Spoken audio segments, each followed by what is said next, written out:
அனைவருக்கும் வணக்கம்.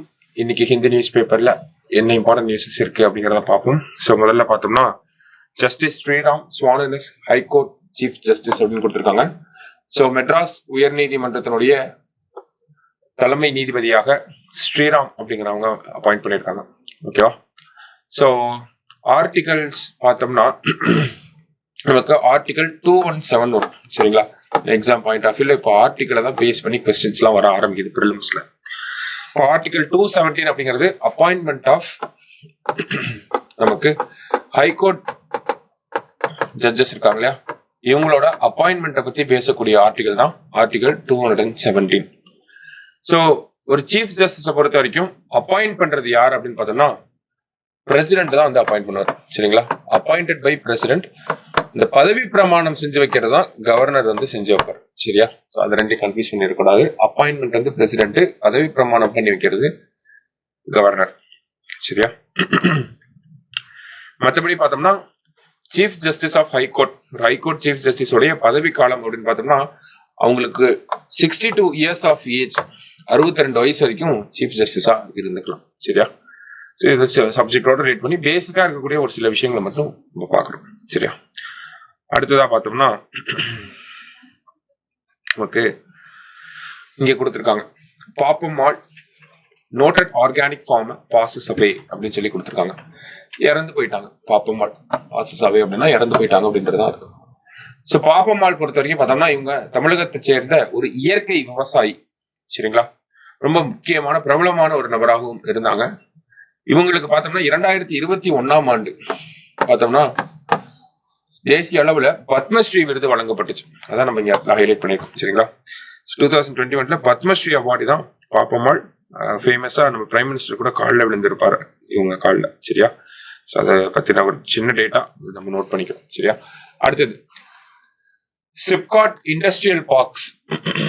தமிழ்நாட்டில் இருக்கக்கூடிய சிப்காட் தொழிற்பூங்காக்கள் பார்த்தோம்னா தமிழ்நாட்டினுடைய 50வது சிப்காட் தொழிற்பூங்கா அப்படிங்கிறது ராணிப்பேட்டை பக்கத்துல இருக்கக்கூடிய பணப்பாக்கம் அப்படிங்கிற இடத்துல அதோட ஆபரேஷன்ஸை ஸ்டார்ட் பண்ண போகுது. சரிங்களா? 50வது சிப்காட் இண்டஸ்ட்ரியல் பார்க். ஓகேங்களா? ஸோ 50th அப்படின்றனால ஒரு சூப்பர்லேட்டிவா இருக்கு. இதை நம்ம நோட் பண்ணி வைக்கிறோம். சரிங்களா? அதே மாதிரி பார்த்தோம்னா அடுத்த சிப்காட் இண்டஸ்ட்ரியல் பார்க்ஸ் எங்கெல்லாம் வரப்போகுது அப்படிங்கிற டேட்டாவையும் நமக்கு கொடுத்துருக்காங்க. எங்கெல்லாம் அப்படின்னு பார்த்தோம்னா அதகபாடி இன் தர்மபுரி, அள்ளிக்குளம் இன் தூத்துக்குடி, குமாரலிங்கபுரம் இன் விருதுநகர், நாகமங்கலம் இன் கிருஷ்ணகிரி அண்ட் திருவண்ணாமலை. அடுத்தது மேல்மா அப்படிங்கிற பகுதி. ஓகேவா? ஸோ அடுத்த ப்ராஜெக்ட்ஸ் இது எல்லாமே தமிழ்நாடை பொறுத்த வரைக்கும் 50 சிப்காட் இண்டஸ்ட்ரியல் பார்க்ஸ் இருக்கு. ஸோ நிறைய இன்வெஸ்ட்மெண்ட்டையும் நம்ம அட்ராக்ட் பண்ணிட்டு இருக்கோம் ஆக்சுவலி. ஓகேவா? ஸோ அந்த ஒரு பேசிஸ்ல பாக்குறப்ப டயர் 2 டயர் 3 சிட்டிஸ்ல சிப்காட் இண்டஸ்ட்ரியல் பார்க்ஸை கொண்டு வரது மூலியமா ஸோ ஒரு டிஸ்ட்ரிபியூட்டட் குரோத்தை நம்மளால எடுத்துட்டு வர முடியுது. ஒரு பேலன்ஸ்டு ரீஜனல் குரோத் அப்படின்னு சொல்லுவாங்க. ஓகேங்களா? அந்த ஒரு விஷயத்தை தமிழக அரசாங்கம் ரொம்ப கான்சியஸா ப்ரொமோட் பண்ணிட்டு இருக்காங்க. சரியா? ஸோ இது ஒரு இம்பார்ட்டன்டான நியூஸா நம்ம பார்க்குறோம். அடுத்ததா பார்த்தோம்னா ஸோ இந்த இடத்துல ஒரு முக்கியமான ஆர்டிகல் என்ன அப்படின்னு பார்த்தோம்னா keep the fire of the self respect movement going அப்படின்னு சொல்லி கொடுத்துருக்காங்க. அது என்ன ஒரு பின்னணியில பாக்குறோம்னா 1925 பெரியார் அவர்கள் காங்கிரஸ் கட்சியிலிருந்து விலகி சுயமரியாதை இயக்கம் அப்படிங்கிறத தொடங்கி இருப்பார். சரிங்களா? இந்த ஒரு நிகழ்வு நடந்து நமக்கு 100வது ஆண்ட வரப்போறோம். 100th இயர் வரப்போகுது. சரிங்களா? 100th year anniversary of self respect movement. இன்னொரு விஷயமும் இதோட 1925 ரிலேட் பண்ணி 100 இயர் ஆனிவர்சரி இன்னொரு அமைப்புக்கும் வருது. அது யார் அப்படின்னு பார்த்தோம்னா ராஷ்டிரிய ஸ்வயம் சேவா சங், RSS அப்படின்னு சொல்லக்கூடிய இந்த அமைப்பு. இவங்களுக்குமே பார்த்தோம்னா இது 100வது இயர் தான். சரியா? ரொம்ப ஆர்டிகல் என்ன பார்க்க போறோம் அப்படின்னா செல்ஃப் ரெஸ்பெக்ட் மூவ்மெண்ட்டை பத்தி பார்க்க போறோம். சரிங்களா? ஸோ சுயமரியாதை இயக்கம் இதை பத்தி நமக்கு மெயின்ஸ்ல அப்படியே ரிஃப்ளெக்ட் ஆகக்கூடிய ஒரு வாய்ப்பு இருக்கு 100வது வருஷமா இருக்கிறனால. சரிங்களா? இப்ப மெயின்ஸ் பாயிண்ட் ஆஃப் வியூல நம்ம பாக்குறோம்னா ஃபர்ஸ்ட் சுயமரியாதை இயக்கம் எதற்காக வந்துச்சு அப்படிங்கிறத நம்ம எழுதுவோம். ஓகேவா? யாரால தொடங்கப்பட்டுச்சு, எதற்காக வந்துச்சு அப்படிங்கறதெல்லாம் இதெல்லாமே நம்ம பிரிலிம்ஸ்ல படிச்ச விஷயங்கள் தான். அதுதான் இந்த ஆர்டிகல்ல கொடுத்துருக்காங்க. புதுசா இருக்கக்கூடிய விஷயங்கள் மட்டும் தான் நான் ஹைலைட் பண்ணியிருக்கேன். சரியா? ஸோ பேசிக்கா ஒரு ஆன்சர் இதுல நம்ம ஆன்சர் பண்ணோம்னா ஃபர்ஸ்ட் ஹிஸ்டாரிக்கல் பேக்ரவுண்ட் எழுதும். இந்த மாதிரி 1925 ஆரம்பிச்சது. பெரியார் அவர்கள் கம்யூனல் ரெப்ரசன்டேஷன் கேட்டுட்டே இருந்தாங்க. அது கிடைக்கலங்கிறப்போ வெளியே வந்து சுயமரியாதை இயக்கம் அப்படிங்கறது தொடங்குறாங்க. 1929 பார்த்தோம்னா முதல் செல்ஃப் ரெஸ்பெக்ட் கான்ஃபரன்ஸ் அப்படிங்கிறது நமக்கு நடக்குது செங்கல்பட்டுல. அப்புறம் second self respect conference, third self respect conference, அதை பத்திலாம் நம்ம எழுதுறோம். விருதுநகர் நடந்துச்சு, ஈரோட்ல நடந்துச்சு அப்படிங்கிற அந்த தகவல்கள். அடுத்தது செல்ஃப் ரெஸ்பெக்ட் ஐடியாலஜிஸை ப்ரமோட் பண்றதுக்காகவே நமக்கு குடியரசு அப்படிங்கிற ஒரு இதழை வந்து பெரியார் நடத்திட்டு வந்தாரு. ரிப்பப்ளிக் அப்படின்னு சொல்லக்கூடிய குடியரசு அப்படிங்கிறதுல சுயமரியாதை கருத்துக்களை அதிகமாக பெரியார் பகிர்ந்துகிட்டார் மக்களோட அப்படிங்கிற விஷயங்கள். இதெல்லாம் பேசிக்கா ஹிஸ்டாரிக்கலா நம்ம சொல்றோம். அடுத்தது இந்த சுயமரியாதை இயக்கம் இந்த 100 ஆண்டு காலத்துல என்ன மாதிரியான ஒரு தாக்கத்தை தமிழகத்துல ஏற்பட்டுச்சு, மக்கள் மத்தியில என்ன மாதிரியான ஒரு தாக்கங்களை ஏற்பட்டுச்சு அப்படிங்கறத நம்ம நோட் பண்ணி ஆகணும். ஓகேங்களா? இப்ப இந்த சுயமரியாதை இயக்கம் தொடங்கப்பட்டதனுடைய முக்கியமான ஒரு நோக்கம் என்ன அப்படின்னு பார்த்தோம்னா, அந்த சொசைட்டில இருக்கக்கூடிய ஒரு கட்டமைப்பு ஹைரார்கியலா இருந்தாங்க. ஓகேங்களா? அப்ப அந்த ஒரு கட்டமைப்புக்கு எதிராக உருவாக்கப்பட்டதுதான் இந்த சுயமரியாதை இயக்கம் அப்படிங்கிறது. ஓகேங்களா? முதல் நிலையில ஒருத்தரும், அடுத்த நிலையில ஒருத்தரும், மூன்றாவது நிலையில ஒருத்தரும், கடைநிலையில ஒருத்தரும் இருந்த இந்த ஒரு அமைப்புக்கு எதிராக தொடங்கப்பட்டதுதான் சுயமரியாதை இயக்கமே. அப்ப அந்த ஒரு விஷயத்த பிரேக் பண்ண ஒரு அச்சீவ்மெண்ட் அப்படிங்கிறது நம்ம சுயமரியாதை இயக்கத்துக்கு கொடுக்கிறோம். அதன் பிறகு பார்த்தோம் அப்படின்னா, இனிஷியலா இதை நோக்கி தொடங்கப்பட்ட இந்த ஒரு அமைப்பு அதனுடைய சுயமரியாதை கூட்டங்கள் மூலியமா ஜாதி பெயர்களை ஒழிக்க முன் வந்துச்சு. விதவை மறுமணங்களுக்கு வந்து அதிகமா ஒரு குரல் கொடுத்துச்சு. இந்த மாதிரியான விஷயங்களை நம்ம எடுத்துட்டு வரலாம். இப்ப சொசைட்டில என்ன மாதிரியான ஒரு தாக்கம், இந்த ஹைரார்கியல் விஷயத்த நம்ம ஒழிச்சு கட்டணும். அடுத்ததா பார்த்தோம்னா சுயமரியாதை திருமணங்கள் அப்படிங்கிறத ப்ரொமோட் பண்ண ஆரம்பிச்சது இந்த ஒரு சுயமரியாதை இயக்கம். பிராமணர்கள் அந்த ஒரு பிரீஸ்ட் இல்லாம நடத்தக்கூடிய திருமணங்களை தான் நம்ம ரிலீஜியஸ் ரிச்சுவல்ஸ், இந்த பிரீஸ்ட் எல்லாம் இல்லாம நடத்தக்கூடிய திருமணங்களை சுயமரியாதை திருமணங்கள் அப்படின்னு சொல்றோம். அந்த மாதிரியான விஷயங்களை ப்ரொமோட் பண்ண ஆரம்பிச்சது. இன்டர் காஸ்ட் மேரேஜஸை ப்ரொமோட் பண்ண ஆரம்பிச்சது.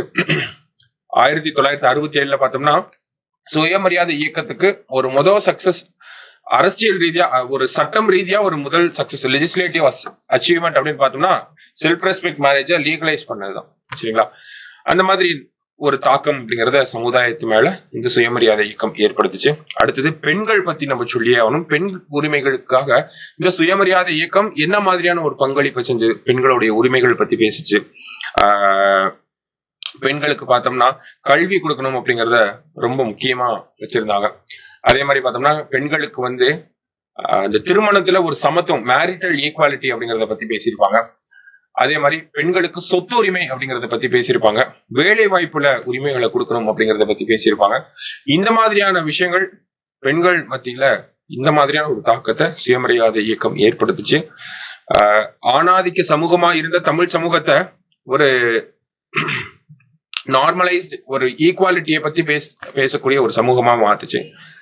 அது மட்டும் இல்லாம பார்த்தோம்னா முக்கியமா இந்த சுயமரியாதை இயக்கம் தமிழ் சமூகத்துக்கு மேல ஒரு லாஸ்டிங் இம்பாக்ட் கொடுத்துச்சு அப்படின்னு பார்த்தோம்னா அது வந்து நம்மளுடைய அந்த பகுத்தறியும் சிந்தனைய நமக்குள்ள வளர்த்து விட்டதுதான் ரேஷனல் திங்கிங் அப்படிங்கிறது. ஓகேங்களா? இப்ப மக்கள் பகுத்தறியும் சிந்தனைவாதிகளாக மாற ஆரம்பிச்சாங்க. ரேஷனாலிட்டி அப்படிங்கிறது தமிழ் சொசைட்டில ஒரு பெரிய ரோலை இப்போ வரைக்குமே பிளே பண்ணிட்டு இருக்கு. கடவுள் எதிர்ப்பு கொள்கைகளாகட்டும், இந்த மாதிரியான ஒரு தாக்கங்களை தான் impact of self respect movement அப்படின்னு பார்த்தோம்னா அதுல நம்ம இதெல்லாம் தான் சொல்ல முடியும். ஓகேங்களா? கடந்த 100 ஆண்டுகள்ல பார்த்தோம்னா இந்த மாதிரியான ஒரு தாக்கம், இந்த தாக்கம் அரசியலையும், தமிழக அரசியலையும் நம்மளால பார்க்க முடியும். ஓகேங்களா? சமூக நீதி சார்ந்த ஒரு அரசியல் கட்டமைப்பு அப்படிங்கிறது தமிழ்நாட்டில் இருக்கதான் செய்யும் இல்லையா? ரிசர்வேஷனை பத்தி நம்ம சொல்ல முடியும். இந்த மாதிரி நிறைய விஷயங்களை நம்ம சொல்லலாம், சொல்லிக்கிட்டே கூட போகலாம். அதை தாண்டி இங்க நம்ம என்ன பாக்குறோம் அப்படின்னா இந்த காலகட்டத்துக்கு ஏத்த மாதிரி இந்த சுயமரியாதை இயக்கம் அப்படிங்கிறது இருக்கா, அந்த ஒரு ஐடியாலஜி கான்டெம்பரரி டைம்ஸ்ல வந்து நமக்கு யூஸ் ஆகுமா, இந்த சுயமரியாதை இயக்கத்தோடைய சேலஞ்சஸ் என்னவாக இருக்கு அப்படிங்கறத பத்தி நமக்கு சொல்லியிருந்தாங்க. அதுல ஒரு 3 சேலஞ்சஸ் பத்தி நமக்கு சொல்றாங்க. என்னென்ன சேலஞ்சஸ் அப்படின்னு பார்த்தோம்னா, முதல்ல நமக்கு ஒரு சில தத்துவங்கள் சிங்குலர் ஐடென்டிட்டியை ப்ரொமோட் பண்ணிட்டு வருது. ஓகேங்களா? India is a divorce country. Tamil Nadu பார்த்தோம்னா டைவர்ஸான ஒரு சொசைட்டி தான். ஒவ்வொருத்தருக்கும் ஒவ்வொரு கலாச்சார மாற்றங்கள் அப்படிங்கிறது இருக்கு. ஆனா இதெல்லாம் தாண்டி நம்ம எல்லாருமே சிங்கிள் ஐடென்டிட்டி கீழே வரோம் அப்படிங்கிற ஒரு சில ஐடியாலஜியுமே இந்த காலகட்டத்துல ஆதிக்கம் செலுத்தக்கூடிய இந்த தருவாயில சுயமரியாதை இயக்கம் இதற்கு எதிராக எப்படி போராடுது அப்படிங்கிறது ஒரு சேலஞ்சிங்கான விஷயமாக இருக்கு அப்படிங்கறத சொல்லியிருக்காங்க. ஓகேங்களா? அப்ப இந்த காலகட்டத்துக்கு ஏத்த மாதிரி சுயமரியாதை கழகம் அடாப்ட் பண்ணும், சுயமரியாதை இயக்கம் அடாப்ட் பண்ணணும் அப்படிங்கறத சொன்னாங்க. ஓகேங்களா? அடுத்ததா பார்த்தோம்னா இந்த மாடர்ன் வேர்ல்டுல நமக்கு நிறைய புது புது பிரச்சனைகள் எழுந்துட்டே இருக்கு.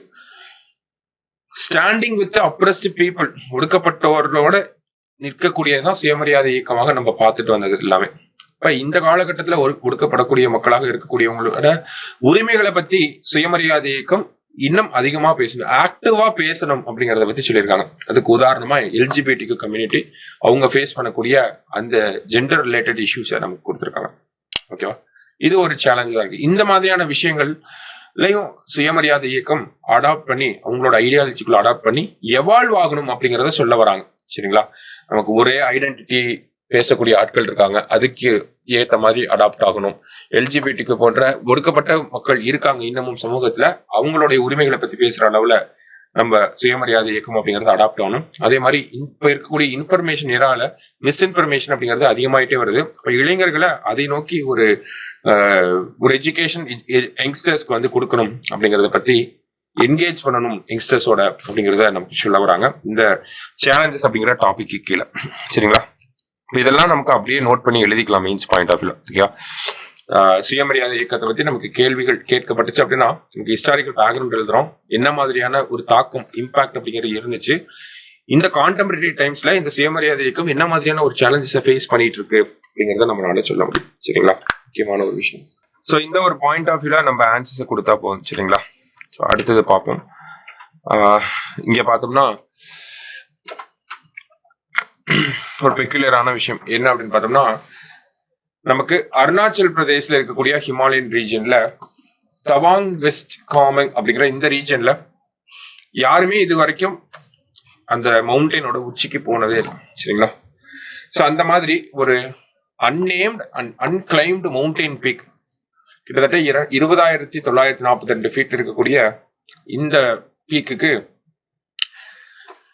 National institute of mountaineering and adventure sports NIMAS அப்படிங்கிற இந்த இன்ஸ்டிடியூட்ல இருக்கக்கூடிய ஒரு டீம் வந்து ஃபர்ஸ்ட் டைமா அங்கே யாருமே போகாத அந்த ஒரு இடத்துக்கு போய் டாப்க்கு போயிருக்காங்க. போன இவங்க அந்த இடத்துக்கு ஒரு பேர் வச்சிருக்காங்க.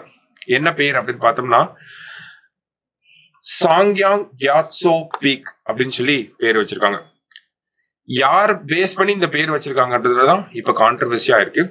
6வது தலாய் லாமா சாங்யாங் கியாட்சோ அவரோட பேரை தான் அந்த மவுண்டன், இவங்க யாருமே இது வரைக்கும் போகாத இடம், அதனால அந்த இடத்துக்கு பேரும் இல்லாம இருந்துச்சு. இப்ப இவங்க போயிருக்காங்க, போய் சாங்யாங் கியாட்சோ அப்படின்னு சொல்லி அந்த இடத்துக்கு பேரும் வச்சிருக்காங்க. சரியா? சோ இந்த தலாய் லாமா பேரை வச்சதுக்கு சைனா வந்து பெரிய கண்டனம் தெரிவிச்சிருக்காங்க. அந்த ஒரு பாயிண்ட் ஆஃப் வியூல தான் இந்த ஒரு செய்தியை நம்ம பார்க்கணும். சரிங்களா? இதுல நமக்கு முக்கியமா இந்த நிமாஸ் அப்படிங்கறத பத்தி தெரிஞ்சுக்கணும், national institute of mountaineering and adventure sports. So இந்த பேரை நோட் பண்ணி வச்சுக்கிறோம் நம்ம. சரிங்களா? ஸோ அது மட்டும் போதும் நமக்கு. தென் சைனா வந்து அப்போஸ் பண்ணியிருக்காங்க, ஸ்டில் அது நமக்கு அவ்வளோ சிக்னிஃபிகண்ட் இல்லை. சரியா? ஸோ இன்னைக்கு நியூஸ் பேப்பர்ல இருந்த முக்கியமான விஷயங்கள்லாம் இதெல்லாம் தான். இல்லை இந்த 100th year of self respect movement, இந்த ஆர்டிகல் கொஞ்சம் முக்கியமான ஆர்டிகல். கொஞ்சம் நல்லா நீங்க ஒரு டைம் ரீட் பண்ணி பார்த்துக்கோங்க, உங்களுக்கு ஒரு டிஃப்ரெண்ட் பெர்ஸ்பெக்டிவ் அப்படிங்கிறது கிடைக்கும். சரியா? தேங்க்யூ.